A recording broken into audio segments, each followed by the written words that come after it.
বাম রাজনীতি ফিরে আসার সম্ভাবনা দেখতে পান? এটা আমি তো গণৎকার নই, মানে যে আমাকে কখনো কি দেখেছিস যে মিউজিয়ামের সামনে টিয়া পাখি নিয়ে বসতে দেখেছিস? তাহলে যে অ্যাক্টিভিটি আপনাকে ইমপ্রেসড করে বামেদের?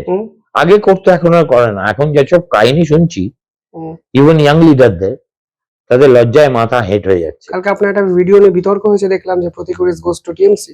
Yes he is. কনফার্ম আপনি? Don't ask question the Caesar. Julius সিজারকে কেউ প্রশ্ন জিজ্ঞেস করতো না। মীনাক্ষী আপনার কাছে ইমপ্রেস? মীনাক্ষী বোকারটা হয়ে গেছে। She began with promise, but now she has become part of the CPIM establishment. কেমন? আগের গায়ে যেরকম একটা মাটির গন্ধ পেতাম, সেটা ক্রমশ আর নেই। এখন মানে আমি বলছি না যে ও ডাব সাবান ব্যবহার করে, তো লাইফ বয় তো করেই।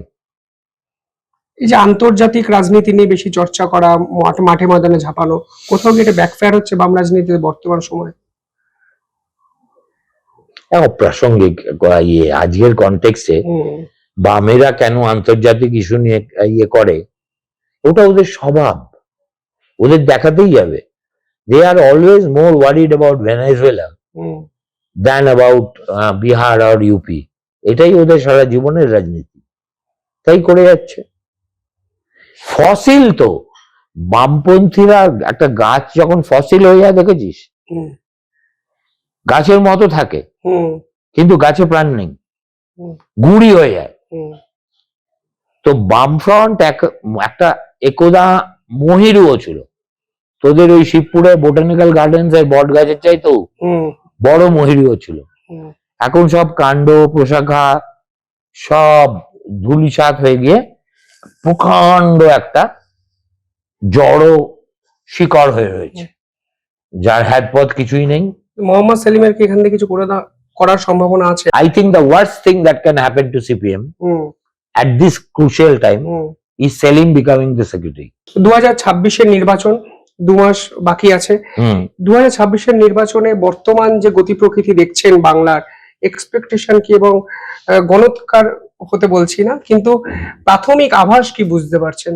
আজকের ডেটে সবকিছু খুব ফ্লুইড ইন পলিটিক্স। 7 দিন হচ্ছে 7টা যুগের মতো। What you knew to be true this morning can change into completely something else tomorrow afternoon. Electoral defeat তো সবার হয়, কিন্তু একটা ইলেকট্রাল ডিফিটের পরে একটা দল নিশ্চিহ্ন হয়ে যায়, এই ঘটনা কদাচিৎ ঘটে। ঠিক আছে, নিশ্চিহ্ন যদি সাময়িকভাবে হয়ও, তাহলেও তারা রিসার্ফেস করে।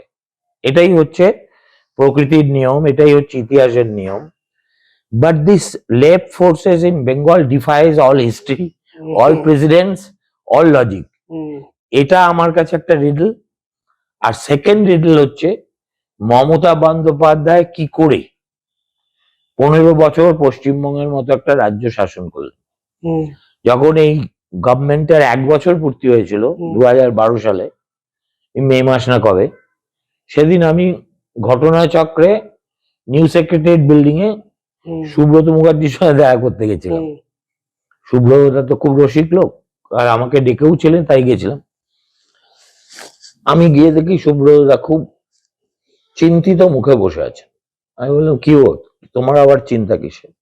না না, আমার নিজেকে নিয়ে কোনো চিন্তা নেই, আমি মন্ত্রী আছি, দিব্যি আছি, আমার পশ্চিমবঙ্গবাসীকে নিয়ে চিন্তা।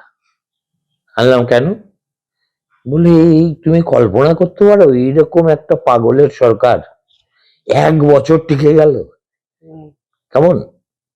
এটা ছিল সুব্রত মুখোপাধ্যায়ের উক্তি।